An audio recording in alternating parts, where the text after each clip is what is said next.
Celebrate பண்ணி party ஃபுல்லாக night 2 மணி 3 மணிக்கெல்லாம் முடிச்சுட்டு கிளம்பி வந்துடும். அப்போ சொல்லுவாங்க, இல்லை நீங்கள்லாம் அப்பா செட்டு நீங்கள் அங்கேயே இருக்கு, உண்மையை இப்படி சொல்லி ஒதுக்காதீங்க அப்படின்னு சொல்லிட்டு பாரில் அந்த பொம்பளை கிட்ட அதெல்லாம் வைபவம் எனக்கு ஐயோ அது பெரிய கூத்துங்க. அதெல்லாம் நான் இங்கே சொல்ல முடியாது. நான் அந்த அளவுக்கெல்லாம் கரெக்டாக ஆச்சு.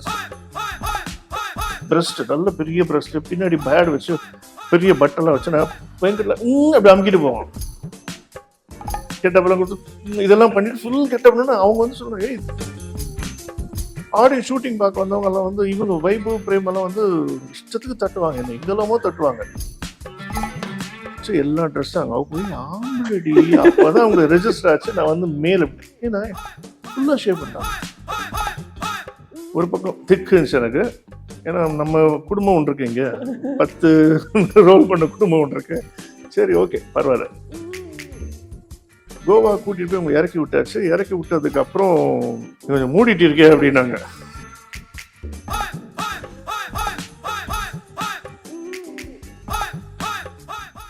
வணக்கம் மக்கள், திஸ் விஜய் பிராணேஷ். நீங்க பார்த்துட்டு இருக்கிறது டிக் ஒன் தமிழ். இன்னைக்கு என் கூட ஒரு ஸ்பெஷல் கெஸ்ட் யாரு அப்படின்னு பாத்தீங்கன்னா, ஒரு ஆக்டர் மட்டும் கிடையாது, he is a pilot too. நிறைய விஷயங்கள் அவருக்குள்ள வச்சிருக்காரு. ஸோ என் கூட இன்னைக்கு ரவிகாந்த் சார் தான் இருக்காரு.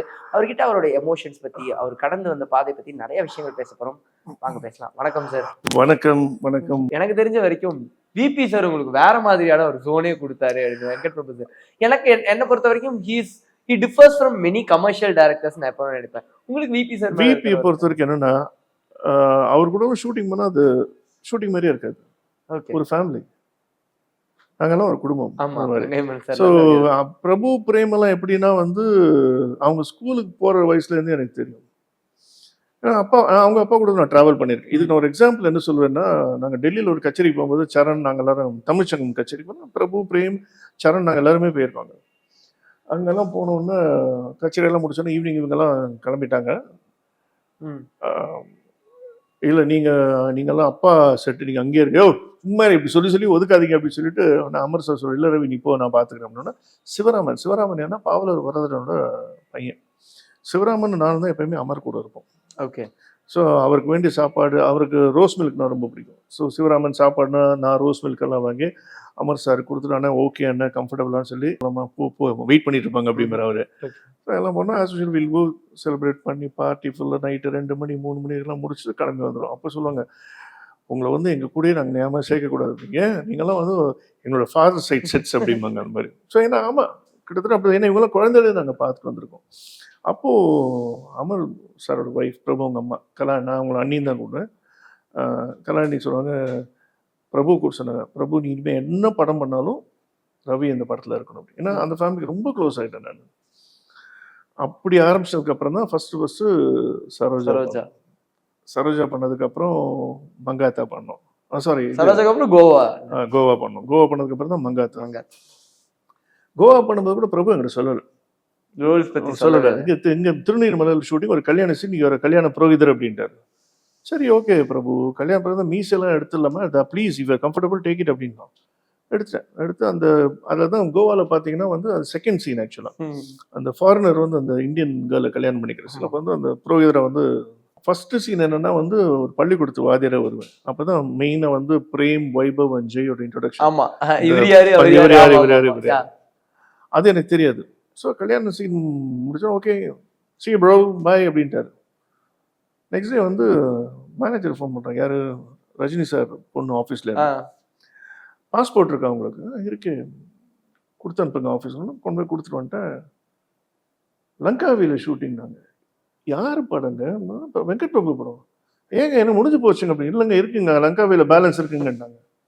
கல்யாண சீன் பேலன்ஸ் என்ன லங்காவியில் வரப்போகுது, சரி நமக்கு எதுக்கு அங்கே போய் பார்த்துக்கலாம்னா கட் பண்ணால் வந்து தேனியில் ஷூட்டிங். ஆச்சுன்னா தேனி ஷூட்டிங்க்கு எதுக்கு வந்து பாஸ்போர்ட் அப்படின்னா, கொஞ்சம் மூடிட்டு இருக்கே அப்படின்னாங்க. சரி ஓகே கட் பண்ணால் தேனியில் தான் அந்த ஃபஸ்ட்டு சீன், பள்ளிக்கூடத்து வாத்தியார் சீன். அதுக்கப்புறம் லங்காவி போயாச்சு. லங்காவி போனோன்னு தான் பிரபு சொல்கிறாங்கிட்ட, you are doing 12 different characters in this movie boss. Is it what? Is it yes. ஒரு பக்கம் திக்கு இருந்துச்சு எனக்கு, ஏன்னா நம்ம குடும்பம் ஒன்று இருக்கு, இங்கே 10 ரோல் பண்ண குடும்பம் ஒன்று இருக்கு.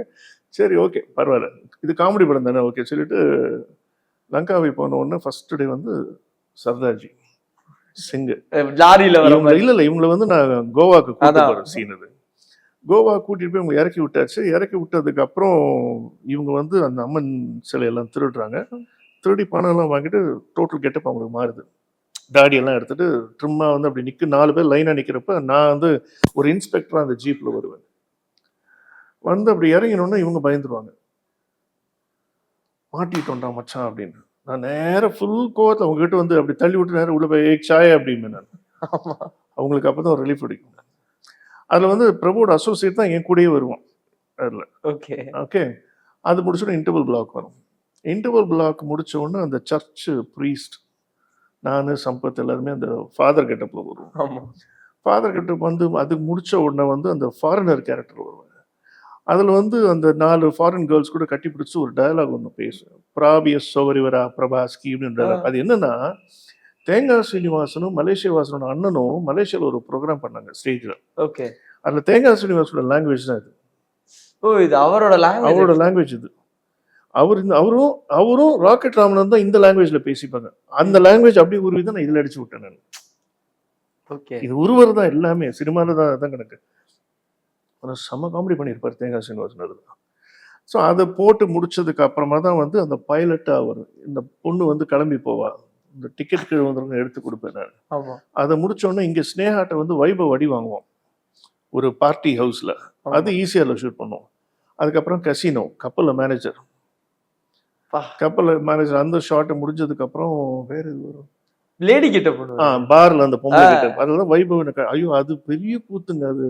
அதெல்லாம் நான் சொன்னேன் இங்க சொல்ல முடியாது. நான் அந்த அளவுக்கு எல்லாம் கரெக்டா ஆச்சு அங்க. ஏன்னா ஆடியோ ஷூட்டிங் பார்க்க வந்தவங்க எல்லாம் வந்து இவங்க வைபவ் பிரேம் எல்லாம் வந்து இஷ்டத்துக்கு தட்டுவாங்க, என்ன எங்கெல்லாமோ தட்டுவாங்க. அந்த ஆடியன்ஸ் எல்லாம் சொல்லி என்ன இந்த பொண்ணு இவ்வளவு அசிங்கமான பொண்ணா இருக்கு, இதை போய் நடிக்க வச்சிருக்காங்க, இவ்வளவு கேவலமா எல்லாரும் எங்கெல்லாமோ தொட்டுறாங்க, இது சும்மா இருக்கே அப்படின்னு. பிரபு சொல்லிட்டாரு வாயை திறக்காது, ஏன் திறந்தா மேல் வாய்ஸ் தரும். சைலண்டா சிரிச்சு அப்படி எல்லாம் இதெல்லாம் கெட்டப்பெல்லாம் கொடுத்து இதெல்லாம் பண்ணிட்டு ஃபுல் கெட்டப்னா அவங்க வந்து சொல்றாங்க ஏய் இது படுற இதா இருக்கும் அப்படின்னு.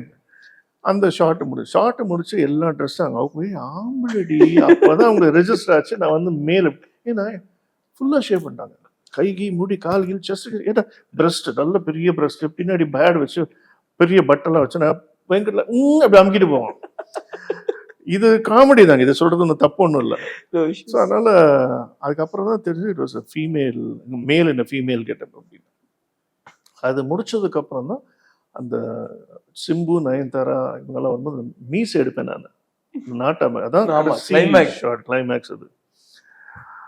அதுக்கப்புறம் படம் பார்க்கும்போது ரொம்ப நல்லா இருந்துச்சு. So good sir. இப்ப தசாவதாரம்ல கமல் சாரே பாத்தீங்க. இல்ல ஐயோ அதெல்லாம் கிட்டே அதுக்கிட்டே என்னோட ரோல்ஸ் இல்லை. சரி அவர் வந்து he did a subject actually for every sub character he did a subject. இது அப்படி இல்ல, இது கலாட்டா தானே, ஃபுல் கலாட்டா. ஆக்சுவலி அது ஃபன், டோட்டல் ஃபன் மோட்.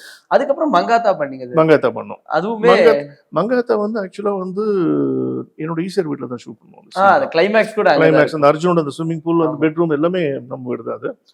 அதுலயும் வந்து had a big character. But என்ன ஆச்சுன்னா பாம்பேல தான் ஷூட் பண்ணோம். Full and full film shot in Bombay. அதுல வந்து ஜெயபிரகாஷ் கூட நட்டாலுமே கடைசியில் நான் தான் வந்து உளவாளியா இருப்பேன். அப்போ பிரபு ஃபீல் பண்ண வேண்டாம், அது சைலண்டாவே போயிடுச்சுல, என்னோட அப்படியே அப்ரப்டா கட் பண்ணி அந்த மேட்ச் பண்ணிட்டாங்க. He is some of a knowledgeable. Prabhu's way of thinking எப்படின்னா லைக் ஒரு 5 வருஷம் கழிச்சு ஃபியூச்சர் ஜெனரேஷன் என்ன எக்ஸ்பெக்ட் பண்ணுவாங்க கதை அப்படிங்கிற கான்செப்ட்ல தான் பிரபு ஒர்க்ஸ். அண்ட் இப்போ God may he is good. ஆமா, எனக்கு அந்த படம் ஹி செட் இருக்கு அப்படினாரு, பட் இது வரைக்கும் எனக்கு தெரியல. இன்னும் அப்போ மேபி இப்ப இருக்கலாம் இல்ல இருக்கும் இல்லாமலும் இருக்கும். பிகாஸ் என்ன படம் முடிய போதுன்னு Amar sir told me. But Prabhu sir if not for this கண்டிப்பா I make use of the next film அப்படின்னு. ஏன்னா ரெண்டு விஷயம் தான் கிளாஷ் ஆச்சு. வேற எனக்கு ஒரு மலையாள படமும் கிளாஷ் ஆச்சு, இதுவும் ரெண்டு வரும்போது Malayalam film industry is totally different. நம்ம ஊர் மாதிரிலாம் கிடையாது. அங்கெல்லாம் நோ கேரவன். நீ மம்மூட்டியாரு, மோகன்லால், ஜூனியர் ஆர்டிஸ்ட் எல்லாருக்கும் ஒரே ரூம் அங்க. ஓகே. அங்கெல்லாம் அந்த மாதிரி. அதே மாதிரி சாப்பாடுனா அவங்க கூட சாப்பிட மாட்டாங்க, லைன் அன்னைக்குன்னு நம்ம என்னமோ போயிட்டு சாப்பிட்டு வச்சுட்டு போயிட்டே இருக்கணும். Malayalam industry is like that, very strict but very clean. அவங்க வந்து ரொம்ப டிசிப்ளின். நம்ம ஊர் மாதிரி டயலாக்லாம் கிடையாது. சிகரெட் அட்டை துண்டு இருக்குல்ல, அதுலலாம் டயலாக் எழுதிட்டு வருவாங்க. ஒன் லைன் எழுதிட்டு ஷார்ட்ல வந்து படிப்பாங்க. இதான இது இருக்கு செய்தோடு பர்ஃபெக்டாக இருக்கும். அதில் இம்ப்ரூவைசேஷன் வரும். ஸோ அப்படி இம்ப்ரூவைசேஷன் வரும்போது சொல்லுவாங்க கட் கட் கட் சொல்லிட்டு ஓகே செய்து காட்டு பண்ணி காட்டுமாங்க. அந்த பண்ணி காட்டும்போது அதுல இவர் வேற ஒரு இம்ப்ரூவைசேஷன் கொடுப்பாரு. இது இதுல போட்டுக்கோ, இது இதுல போட்டுக்கோ அப்படின்னு. அதை வச்சு அப்படியே அந்த சீன்ஸ் அப்படிதான் கிரியேட் பண்றது. தட்ஸ் வை தே ஆர் இந்த டாப். ஊர்வஷி வந்து ஒரு மலையாளம் படம் பண்ணும்போது லஞ்சுக்கு என்னை கூப்பிட்டுருந்தார். அப்போ வந்து ஊர்வஷியோட வந்து நர்ஸ், அதில் ஒரு பேஷண்ட்டுக்கு வந்து ஊசி குத்தணும். அவன் ஆன்னு கத்துவான். அது யூஸ்வலாக சினிமாவில் கத்துறது. அவன் குத்திட்டு வந்துடுவான். ஷார்ட் ஓகேன்னு போயாச்சு. சாப்பிட்டு முடிச்சோன்னு சொன்னேன், நீ அந்த மாதிரி சீன் பண்ணி இன்னொரு சின்ன அடிஷன் பண்ண டேரக்டர் ஒத்துப்பாரா, பறையூர் ரவி அப்படின்னு. நீ ஊசி குத்த போகும்போது சொல்ல வலிக்கும், எனக்கு கவலைப்படாது, நான் பாடுறேன், வலிக்காது அப்படின்னு. வேண்டாமே, எனக்கு ஒரு வலி போகிறோம் அப்படிமா. ஐயோன்னு சொல்லி கடைசியில் அந்த சீன் சாப்பிட்டு முடிச்சு இந்த சீனை ஷூட் பண்ணாங்க. சரி, இது வந்து அப்போ வரது தானே, தோன்றது தானே அந்த மாதிரி. அதே மாதிரி அவரோட படங்களே இந்த வெங்கட் பிரபு அவர்களோட படங்களே அந்த நிறைய உண்டு, நிறைய உண்டு. அதுல வந்து நான் ஒரு சீன் ஒன்று எழுதி கொடுத்தேன். நான் இது பண்ணும்போது ஒரு மங்காத்தா பண்ணும்போது அதான் நினைக்கிறேன், வச்சுக்கலாமா அப்படின்னு. மங்காத்தா இல்ல, சாரி, இது பிரியாணி பண்ணும்போது. ஓகே, பிரியாணி தான் பிரேம் லவ் பண்ற பண்ணலாம் கார்த்திக் தட்டி பிரியாணி நம்ம கிட்ட தான் ஷூட் பண்ணாங்க அந்த பார்ட்டி சீன். அப்ப நான் பிரபு சொன்னார், பிரபு பிரேம் லவ் பண்ற பொண்ணு எல்லாமே மிஸ் ஆகுது, ஒரு சின்ன சீன் வச்சுக்கலாமா சொல்லு அப்படின்னு. எல்லாம் உட்காந்து பேசும்போது, பிரேம் இவ்வளோ ஹைட்டுக்கு ஒரு டிஃபன் கேரியர் தூக்கிட்டு போவோம், நீ வழக்கமா இவ்வளவு சாப்பிட மாட்டேன், எனக்கு இவ்வளோ பெரிய டிஃபன் கேரியர் தூக்கிட்டு போயிட்டு இருக்கு அப்படின்னு. நான் லவ் பண்ற பொண்ணு எல்லாத்தையுமே நீ தட்டிட்டு போயிட்டு இருக்க, எனக்கு இனிமேல் உயிரோட வாழணும்னு ஆசை இல்லை, நான் தற்கொலை ட்ரெயினில் தண்டவாளத்தை தலை வச்சு தற்கொலை பண்ணிக்கலான். சரிடா, நீ தற்கொலை பண்ணிக்கலான் இருக்க, அதுக்கு நீ ஏன்டா இவ்வளோ பெரிய டிஃபன் கேரியர் சாப்பாடு கொண்டு போறோன்னா, ட்ரெயின் 1 மணி லேட்டாக வச்சு உங்க அப்பா நான் சாப்பாடு வாங்கி கொடுப்பா அப்படிமா. இதை நான் இது கொடுத்தேன், ரொம்ப பிடிச்சி போச்சு. பட் என்னன்னா தற்கொலை பண்ணிக்கிற மாதிரி அந்த இது பிரேமுக்கு வர வேண்டாமேன்னு ஃபீல் பண்றாங்க சார். இப்போ ஆக்சுவலி ஒரு 2 days பேக் நான் அவங்க கல்யாணத்துக்கு மேக்கப் பண்ண ஒரு மேக்கப் ஆர்டிஸ்ட்டை நான் இன்டர்வியூ பண்ணேன். அவங்க சொல்லும் போதுமே அந்த இடத்துக்கு போகும்போது வெங்கட் பிரபு சாரும் பிரேம்ஜி சாரும் அந்த பாண்டே வந்து ரொம்ப அட்டாச்மெண்ட் சொன்னாங்க. அங்கேயே அவரை ஃபேமிலி ஆக்கிட்டாங்க அப்படின்னாங்க. They treat everyone like family. See, I'll tell you one thing. பிரபு ஃபேமிலியை பொறுத்தவரைக்கும் எல்லாருமே நாங்கள் குடும்பம் தான். அதனால தான் if you see, இப்போ ஒரு குடும்பத்தில் ஒரு அப்பா அம்மா பையன் தங்கச்சி சரி சிஸ்டர் இவங்கெல்லாம் இருக்கும்போது, நாளைக்கு வந்து அவங்க ஒரு பர்டிகுலர் ரிலேஷன் வந்து ஒரு 1 year போகிறாங்க, திருப்பி வராங்க, ஃபேமிலின்னு சொல்லுவீங்களா இல்லை அவங்க ஃபேமிலி கிடையாதுன்னு சொல்லுவீங்களா? ஃபேமிலி அதுதான். பிரபு டீம் பார்த்தீங்கன்னா எல்லாருமே இருப்போம். ஒரு படத்தில் என்ன பண்ணாங்களோ எல்லாருமே இருப்போம் அந்த family. It's a family. From Chennai 28 still now வந்து it is a family. It is a family oriented team actually. அதுக்கப்புறம் தான் மூவி சப்ஜெக்ட் எல்லாமே. பிரபு பொறுத்தவரைக்கும் it is family oriented.